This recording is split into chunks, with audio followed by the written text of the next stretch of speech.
Jujutsu Kaisen possui grandes mistérios ainda para serem desenvolvidos nessa reta final do mangá, faltando apenas 4 capítulos para o seu final. E um dos personagens que pode ter uma grande importância ainda na trama é Rin Amai, o Homem do Açúcar, que pode possuir um segredo que você não percebeu. Yo, Geeks, aqui é o LP e vocês estão no canal do Geek Brasil. Fiquem ligados que esse vídeo contém spoilers do mangá de Jujutsu Kaisen. Sim, pessoal, vamos então aqui falar sobre uma thread que o Kon acabou fazendo lá no Twitter. A gente comentou ontem no vídeo, né? Falamos ontem sobre essa questão da Nobara, sobre essa suposta esperança, sobre o retorno do Gojo mediante ali aos conceitos relacionados à Nobara. E eu tinha falado pra vocês que o vídeo de ontem era apenas uma introdução para um vídeo que viria a seguir. E esse é o vídeo. Eu ia meio que organizar as coisas, mas o Kon foi lá e fez algo muito melhor do que eu estava imaginando. Muito melhor mesmo.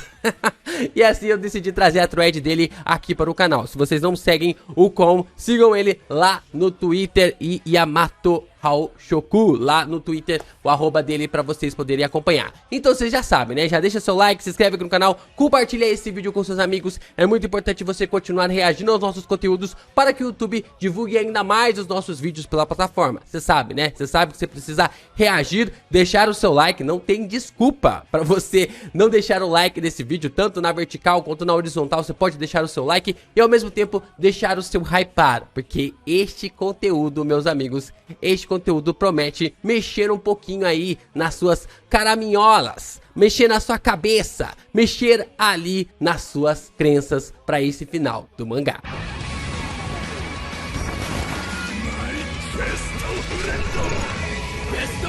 Vamos lá, nós estamos então aqui nessa thread bem interessante que o Kon ele acabou trazendo. E ele fala sobre a volta do Gojo acontecerá por causa de um pudim.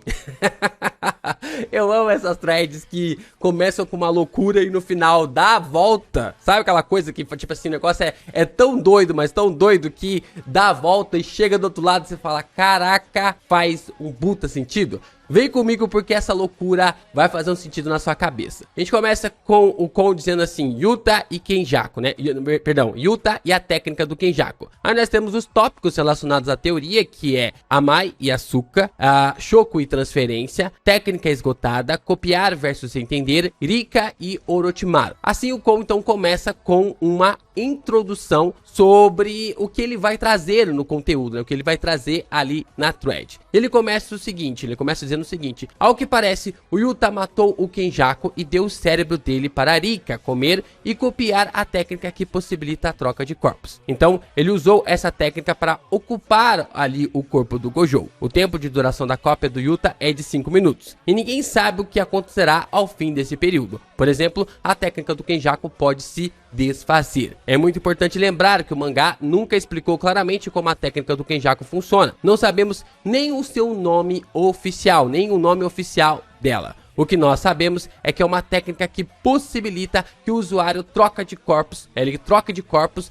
e acabe ali a forma de trocar o seu cérebro. Também é dito que o personagem, né, a pessoa que tem o poder dessa técnica, tem ali a utilização dessa técnica, pode acessar as memórias do corpo que ele está possuindo. E pelo que a gente viu sobre o Yuta, essas memórias podem vir pouco a pouco, né? Essas memórias ali que o personagem pode ter, pode vir realmente pouco a pouco. Então, como nós podemos ver, temos explicações sobre a técnica do Kenjaku já relacionado a isso no mangá, né, que ele fala, é uma técnica amaldiçoada que me permite mudar de corpos apenas trocando os cérebros, mas claro, ela me permite usar as técnicas originais desses corpos também. E nós também temos uma explicação sobre o guia oficial, né, sobre o contexto relacionado ali ao guia oficial. E aí pergunta ali, aquele cérebro é a sua verdadeira forma? O cérebro é parte do corpo físico do mestre das maldições, que possui o corpo do Getou. Então dá pra se entender, dá pra ter ali uma construção, uma ideia de que o cérebro do Yuta está no lugar ali na cabeça onde estaria o cérebro do Gojo, o que pode realmente mostrar como a técnica do Kenjaku finalmente funciona. Mas ainda estamos trabalhando com teorias, ideias, porque não tem nada confirmado. Como o Kon mesmo disse, nós nem sabemos o nome da técnica do Kenjaku. E aí o Kon começa a se aprofundar ainda mais em um detalhe bem interessante sobre a técnica do Amai. E aqui aqui que tá o grande segredo que pode trazer o professor de volta nessa reta final. Eu sei que vocês vão ficar irritados. Eu já sei que vocês vão ficar irritados, mas vem comigo porque vai fazer um sentido no final. Amai e Asuka. Uma das principais dúvidas que o fandom sempre teve é como o Kenjaku consegue trocar de corpos supostamente sozinho. E bem, nós ainda não sabemos claramente a resposta. No entanto, é muito curioso que o mangá tenha mostrado o Amai sendo escalado para essa operação. A técnica do Amai consiste em concentrar a glicose, o açúcar, do seu corpo e emiti-la de alguma forma. Ele fazia isso na forma de pudins. Porém, a Shoko pediu para que ele ajudasse com sua glicose no plano de mudanças de corpos. A Shoko diz que o Amai a ajudará fornecendo esse açúcar para o cérebro, como fonte de energia durante o uso da técnica amaldiçoada. Então, é como se o cérebro do Yuta precisasse de uma fonte de energia no momento em que ele realizou a troca. Eu, pessoalmente, não consigo entender de que forma exato isso aconteceria. Oh, tá faltando a aula de português.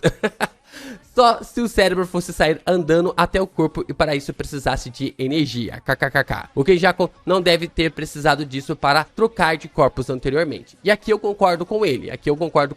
Porque pelo que o Kenjaku mostrou lá na batalha contra o Yuta, quando ele sai do corpo e começa a se mexer, né? Começa a criar aquele embrião do próprio Tengen, a gente pode observar que o personagem tem a capacidade própria de sair de um corpo e entrar no outro quando bem quiser. Pelo menos é o que aparentou para nós durante ali essa batalha, essa suposta batalha do Yuta contra ali o Kenjaku. Então, dá para se entender que a Shoko, essa fala da Shoko para o Amai, para que ela pudesse ajudar ali, né, para que, na verdade, ele pudesse ajudá-la, eu acho que tem ali um contexto mais focado para outra situação do que para ajudar o próprio Yuta, porque não faz sentido o Kenjaku ser dependente de alguém por 1000 anos, sendo que ele ficou basicamente sozinho durante todo esse tempo, sem ninguém à sua companhia, nem sem ninguém ali para ficar como seu companheiro, como no caso ali da Uraume para o Sukuna. O Kenjaku sempre, pelo que menos a gente conseguiu ver, sempre esteve sozinho em sua jornada. E aí aqui que o Kon começa a conectar os pontos sobre o retorno do Gojo. Ou tem outra opção mais viajada, mas que a falta de clareza da cena possibilita, o Amai na verdade está injetando açúcar no cérebro do Gojo,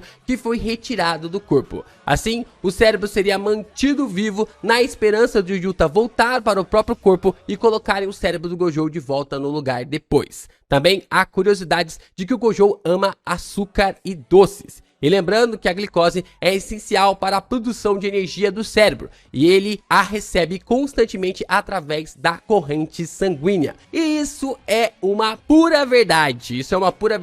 Foi tão louco isso, gente. Foi tão louco que que eu fui procurar saber, né? Eu falei, não é possível, cara. Não é possível que o Kon tá indo pra um caminho como esse, né? Que eu tava acompanhando essa teoria sendo construída. Eu tava acompanhando essa teoria. Ele postou lá, depois me marcou. Mas eu tava falando, não é possível, cara. Não é possível e é verdade.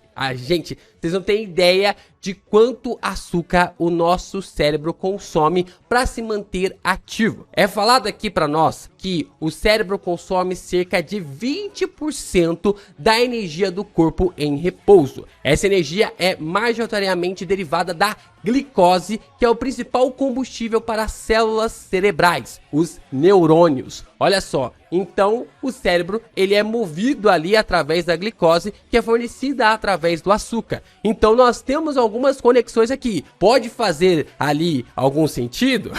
Pode ser uma loucura total? Pode ser uma maluquice completa? Pode, mas nós temos evidências para isso. E além de que, a gente tem mais uma outra parte que é explicada para nós, que a glicose é essencial para a produção de ATP, que é a adenosina trifosfato. Acho que é assim, na verdade é adenosina. Nossa, eu não serviria para ser médico não. Adenosina trifosfato, que é uma molécula que fornece energia para processos celulares. O cérebro não armazena glicose, então ele depende de um suprimento constante através da corrente sanguínea. Com o cérebro fora do corpo ali do Gojo, o que manteria ele vivo? Uma constante aplicação de açúcar. O cérebro permaneceria vivo mesmo fora do corpo por causa da técnica do Amai. Cara, quando eu entendi isso, quando eu comecei a perceber que essa situação faz bastante sentido e que isso pode acontecer nos próximos capítulos, cara, minha cabeça começou realmente a borbulhar. Então o Kon começa a aprofundar ainda mais os detalhes sobre a Shoko e o processo de transferência. Existe um detalhe muito importante e bizarro na cena de transferência, o qual quase ninguém percebeu. Percebam a sequência. 1. Shoko termina de costurar o corpo do Gojo. 2. Shoko tira as luvas. Eu vou mostrar pra vocês as imagens pra ficar mais fácil. Aqui, ó. 1. Shoko termina de costurar o corpo do Gojo. Aí vamos aqui pra imagem. Aqui a gente observa a Shoko terminando aqui de costurar o corpo do Gojo. Aí. 2. Shoko tira as luvas e máscara porque não vai mexer mais no corpo. A gente consegue ver a Shoko começando a tirar aqui as luvas e logo depois ela tirando a máscara também e conversando com o Yuta. 3. Shoko fala para o Yuta fazer a transferência e curar o corpo quando terminá-la. Ou seja, não houve um simples transplante de cérebro feito ali pela Shoko. Transplante. Tô parecendo ali, minha língua tá presa. Mas é transplante, não é transplante. É transplante ali de cérebro feito ali pela Shoko. Não foi a Shoko quem colocou o cérebro do Yuta no corpo do Gojo. Foi o Yuta que foi diretamente pra lá. Isso é algo ali que depois da batalha... Engraçado, né? Que eu já tava na cabeça de que era o Yuta que tinha ido diretamente para o corpo do Gojo. No máximo que tinha acontecido ali, no máximo que tinha realmente rolado, era o Yuta ter tirado o cérebro do Gojo e depois entrado no corpo do professor para lhe controlar. A mudança de corpos não funciona dessa forma mecânica, é o próprio usuário quem deve realizá-la de alguma forma não mostrada. Portanto, independentemente do que pode acontecer com o Gojo, o processo de mudança de corpos é muito estranho e não foi feito pela Shoko. Nós não vimos o momento da troca nem o cérebro do Gojo. Tem alguma coisa aí. E aqui eu concordo. Acho que, se eu não me engano, no volume 25 nós temos uma imagem do cérebro do Gojo, né, meio que saindo, escorrendo sangue ali. E eu tenho certeza que aquela imagem do cérebro do Gojo não foi feita ali de forma à toa. Eu tenho plena convicção que aquela imagem do cérebro não foi simplesmente para representar que o Gojo estava danificando o seu cérebro mediante ali a sua regeneração para diminuir o cooldown depois de uma expansão de domínio, para poder utilizar a sua técnica amaldiçoada. Tem coisa daí, tem coisa relacionada a este ponto que vai fazer sentido muito mais pra frente, ou pelo menos daqui a alguns capítulos, já que restam apenas 4 capítulos para o final do mangá. Então nós temos o terceiro ponto, que é técnica esgotada. No capítulo 263, após usar a expansão de domínio, o Yuta ficou com a técnica do Kenjaku esgotada e parou de conseguir controlar o corpo. Temporariamente, isso aconteceu antes do prazo de 5 minutos da cópia. Então, basicamente, o que a gente já tinha ali previsto, que a técnica podia ser esgotada depois dos 5 minutos, não aconteceu. Mas o Gege, ele veio a nos dar uma rasteira mediante ao Yuta não entender todo o conceito da técnica amaldiçoada do Kenjaku. O interessante é que isso não aconteceu com o Kenjaku após usar o seu domínio, quando ele utilizou isso na batalha contra ali a Tsukumo e também contra o Tengen. Então, é confirmado que o Yuta não sabe todos os detalhes e possíveis segredos do funcionamento da técnica do Kenjaku. Ele também diz que não conseguiu entender essa parte a partir das informações da técnica copiada, ou seja, devem haver detalhes da técnica os quais ele não entendeu, logo não está usando a técnica da forma adequada / completa. Então nós temos aqui alguns conceitos bem elaborados, porque primeiro, ele não entendeu como a técnica do Kenjaku funcionou de forma completa, segundo, o próprio Yuta estava tendo dificuldades em utilizar a técnica do Gojo, ele tendo ali o corpo inteiro do personagem, ainda assim estava tendo dificuldades para utilizar o poder do Gojo, o que demonstra ali uma forma para enfatizar o quão dificultoso ainda é para o Yuta quando ele copia uma técnica, quando ele pega uma técnica para si e como ele tem esse entendimento, essa dificuldade desse entendimento sobre este poder. Ponto 4. Copiar versus entender. O capítulo 267 nos trouxe o que devem ser todas as informações do funcionamento da técnica de cópia. ditas pelo próprio dono. Antes de tudo, é bom saber que nada disso parecia ser realmente necessário a essa altura do mangá. E é verdade, faltando apenas 5 capítulos ali para o final, trazer meio capítulo para o Yuta explicar a sua técnica apenas para trazer conceitos que a gente já havia meio que entendido ou subentendido era desnecessário. Então era algo, ou foi algo que o próprio Gege estava querendo enfatizar ainda mais na trama. Ele estava querendo mostrar no sinal claro, estava querendo apontar setas sobre que essa técnica do Yuta pode ter ainda um gap, uma falha que pode ser aproveitada para algum outro momento da história. Uma revelação que na verdade já estava implícita no que falei no ponto anterior e que dá para conseguir através da de copiar a técnica. Não significa sempre analisar as informações da técnica. Ou seja, que se você consegue copiar a técnica, não necessariamente você vai entendê-la. Se a Rika consome ali, ou se comesse um dedo do Sukuna, ela deveria conseguir copiar a técnica, mas não analisar as informações dela. Isso por ser um pedaço muito pequeno do Sukuna. No entanto, o Yuta também dá o exemplo do Inumaki, dizendo que mesmo tendo comido um braço inteiro dele, ele ainda não conseguiu entender completamente a técnica sem falar com o próprio dono dela. Ele não saberia um monte de coisas sobre a técnica do Inumaki se não falasse com ele. Então, vocês acham que a técnica do Inumaki é mais fácil ou mais difícil de ser usada e entendida do que a técnica do Kenjaku? Foi exatamente o meu questionamento no vídeo de ontem. Foi exatamente o meu questionamento no vídeo de ontem. É óbvio que usar uma técnica para mudar de corpos é muito mais difícil e complexa. E também tem muitos detalhes. E o Yuta já afirmou no capítulo 263 que não havia entendido direito, por exemplo, como não ficar com a técnica exausta. Resumindo, o Yuta não está sabendo usar a técnica do Kenjaku direito, de forma completa, dominando totalmente o corpo do Gojo. Eu até falei que acharia que isso aconteceria logo que ele pegou o corpo do Gojo. Ou seja, há muitas brechas para que isso ocorra através de um funcionamento inadequado da técnica, somando ao tempo limite de 5 minutos da cópia. Outro detalhe é que o guia oficial diz que a técnica do hospedeiro deveria sumir assim que o Kenjaku tomasse o corpo, mas que o Kenjaku sabe de formas para contornar isso, que não estão diretamente relacionados à técnica. Pode ser um pacto, como o Yuta mesmo faz, né? Ele não disse que faz um pacto ali para conseguir utilizar a técnica, mesmo não conseguindo assimilar ela de uma forma ali que ele vai entender o poder com um jeito mais preciso. Ele pode fazer um pacto de quantas vezes pode utilizar aquele poder para conseguir uma amplificação sobre a força e as habilidades que ele pode ter ao utilizar essa força. No entanto, o Yuta conseguiu de primeira usar as técnicas do Gojo, mesmo não se saindo muito bem. Por isso eu tenho a ideia do que o Yuta está fazendo não é realmente dominar completamente o corpo do Gojo com a técnica do Kenjaku, mas sim estar com a sua alma e a alma do Gojo no mesmo corpo. Esse aqui é um ponto que eu já tinha comentado com vocês aqui no canal sobre a ideia de que a técnica do Kenjaku ela também poderia ser baseada na técnica relacionada aos objetos amaldiçoados. O Itadori mesmo fala lá no capítulo 251, se eu não me engano, que ele tá falando com o Chozo, de que aqueles que são objetos amaldiçoados, quando eles encarnam em outros corpos, eles não se fundem em outros corpos, eles não se fundem as almas dos antigos ali que estavam controlando os corpos que eles possuíram agora. Então, dá-se a entender que o Kenjaku faz a mesma coisa com a sua técnica. E dessa forma, o Yuta também estaria fazendo um pouco com a alma do Gojo.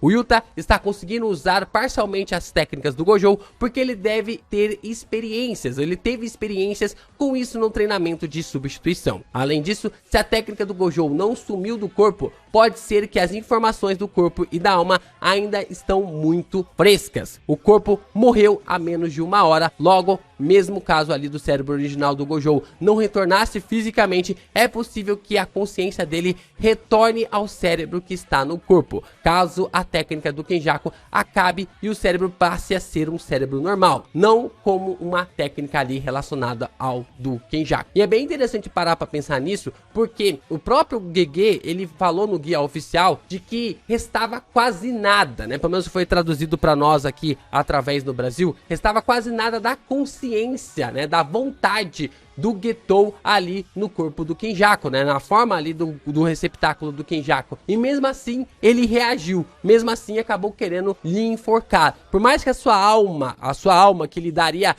o controle, a consciência ali do cérebro não estivesse realmente total naquele corpo, na forma de dividir com o Kenjaku, ainda existia resquício do Getou naquele corpo. E isso pode acontecer agora também com o Gojo. Ponto 5, nós temos a Rika. Rika, que nós vemos hoje, é uma entidade reminiscente de pacto ali do Yuta com a Rika no volume 0, né? A forma como a gente conseguiu ver isso através das explicações, dos capítulos, e ao mesmo tempo quando os outros personagens chamaram a Rika, até mesmo o Sukuna e a Uro chamam ela de Shikigami. Um ponto muito importante é que mesmo com o Yuta indo para o corpo do Gojo, a Rika não sumiu. Inclusive, há 2 páginas destacando isso no 262. Ou seja, o corpo original do Yuta não está totalmente morto. E a Rika deve estar mantendo ele vivo por todo esse tempo. Além disso, é lógico que se o mangá está mostrando a Rika com o corpo do Yuta, é porque algo envolvendo isso vai acontecer. Provavelmente, o Yuta conseguirá voltar ao seu corpo ao fim do período da cópia, mesmo que seja apenas por meio da força ilimitada da Rika. Então, talvez quando o tempo acabar, ali quando o tempo da técnica do Yuta acabar, ele vai ser expulso do corpo, provavelmente a técnica vai ser expulsa, e assim a Rika pode trazer de volta o Yuta ali remanescente para o seu antigo corpo, porque a Rika, ela ainda está viva. Como nós sabemos, até mesmo ali na batalha, olha, bem lembrado, até mesmo na batalha do Kenjaku contra a Tsukumo, o Kenjaku pensou que a Tsukumo teria morrido, mas o Shikigami não desapareceu. Quando o Shikigami não desapareceu, que o Kenjaku ele conclui que a Tsukumo não está morta. Ele conclui que a Tsukumo não está morta e assim o Shikigami começa a correr atrás, ele começa a lutar contra o Kenjaku e a personagem logo surge para revidar contra ali o vilão, contra a mãe do Itadori. Então tem sentido sim essa fala do Kon para com o Yuta e o retorno da sua consciência para o seu antigo corpo. E olha só, nós temos também um ponto bem interessante e que o Gege fala ali no seu guia oficial, é a referência da técnica do Kenjaku com o Orochimaru. Faz muito tempo que eu tinha visto isso. E a gente só fala, parece bastante com a técnica ali do Orochimaru e tal, mas tem toda uma consciência por detrás da técnica do Orochimaru que eu não lembrava. O Gege falou no guia oficial que a técnica do Kenjaku funciona como o jutsu de imortalidade do Orochimaru. É lógico que isso não significa que as duas são iguais em todos os aspectos, mas é interessante ver o que elas podem ter em comum. O Orochimaru explica que a técnica dele funciona assim: é um jutsu tensei, uma técnica de transferência com que eu encontro um novo corpo para habitar. Então insiro minha mente e minha alma nele para tomá-lo. Além disso, o ritual de transferência ocorre em um universo dentro do Orochimaru. Não é um processo apenas físico, como por exemplo colocar um cérebro no corpo do outro. Por fim, a vontade do Sasuke conseguiu sobrepor a vontade do Orochimaru. Então ele retomou o controle sobre o seu corpo. Aqui nós temos a fala do Orochimaru explicando mais sobre sua técnica ali na batalha contra o Hiruzen, né, quando vai acontecer